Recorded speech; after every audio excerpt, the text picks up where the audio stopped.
Electric field due to a uniformly charge infinite plane sheet. एक infinite plane sheet है जो कि uniformly charge है, उसका इलेक्ट्रिक फील्ड कितना होगा उसके लिए देखिए।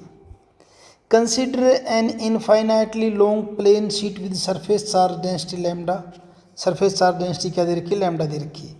ये जो आपकी शीट दिखा रखी है यहाँ पे, ये यूनिफॉर्मली चार्ज है, उसका एक पार्ट दिखा रखा है जिसकी सरफेस चार्ज डेंसिटी क्या दे रखी है? लैम्डा। सरफेस चार्ज डेंसिटी किसे दिखाते हैं? सिग्मा से। इज इक्वल टू क्या होता है आपका? क्यू अपॉन ए होता है। Sigma is equal to Q upon ए।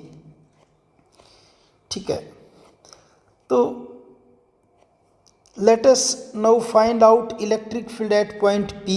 कोई भी एक पॉइंट पी ले लीजिए सी प्लेन शीट के आप, which is at distance R, जिसकी डिस्टेंस उस प्लेन शीट से आर डिस्टेंस पे हो फ्रॉम द चार्ज, जो चार्ज है उससे डिस्टेंस आर पे हो। करेंगे क्या? एक गॉसियन सरफेस एज्यूम कर लेंगे शीट के अंदर से। जैसे बना रखा हमने, सिलेंडर बना दिया ऐसे, सिलेंड्रिकल शेप के अंदर हमने क्या कर लिया कि गॉसियन सरफेस एज्यूम कर लिया ऐसे। Choose cylindrical Gaussian surface on both side of the plane sheet such that its cross section area A is parallel to plane sheet as shown in figure. Gaussian surface assume कर ली और इस ढंग से assume की है कि जैसे ये दो इसके जो एरिया आए हैं, ये एक एंड कैप इस साइड में दिख रही है, एक एंड कैप ये, इसका एरिया वेक्टर की डायरेक्शन और आपका इलेक्ट्रिक फील्ड की डायरेक्शन दोनों साइड में क्या सेम है। यानी इन दोनों के बीच में एंगल कितने का है? 0 डिग्री का है। लेफ्ट साइड में भी और राइट साइड के अंदर भी 0 डिग्री का है। हाँ, अगर कर्व्ड साइड की बात करें, जैसे यहाँ है, यहाँ ये डायरेक्शन इलेक्ट्रिक फील्ड की है और ये डायरेक्शन एरिया वेक्टर की, यहाँ क्या हो जाएगा? एंगल 90। इट मीन्स यहाँ पे इलेक्ट्रिक फ्लक्स तो आपका क्या हो जाएगा? 0 हो जाएगा। इट मीन्स जो इलेक्ट्रिक फील्ड आएगा सिर्फ किसके कारण आएगा? इन दोनों एंड कैप के कारण आएगा, दोनों एंड कैप के कारण। चलिए सॉल्यूशन देखते हैं कैसे करेंगे हम इसको। अपने को पता है कि फाई जो है इज इक्वल टू किसके? ई dot D S close surface के लिए, और फ्रॉम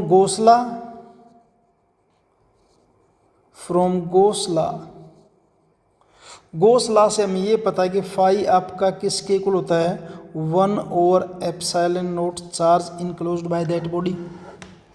यानी कि ये कह सकते हैं हम फाई की जगह क्या लिख लें? इस फाई की जगह लिख लें E dot D S is equal to 1/ε0 into charge. अब अगर इस ई डॉट डी एस की बात करें, 3 जगह पे चेक करना पड़ेगा अपने को। एंड कैप, इस एंड कैप पे लेफ्ट वाली पे, राइट वाली पे, और किसके ऊपर?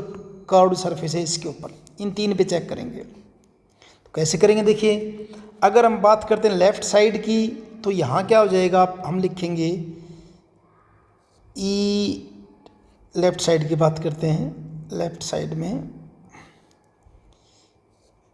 ई डॉट डी एस किसका? लेफ्ट साइड का, प्लस ई डॉट डी एस किसका? कर्व्ड का, या एल सी, चाहे इनको आप फर्स्ट सेकंड भी कह सकते हैं।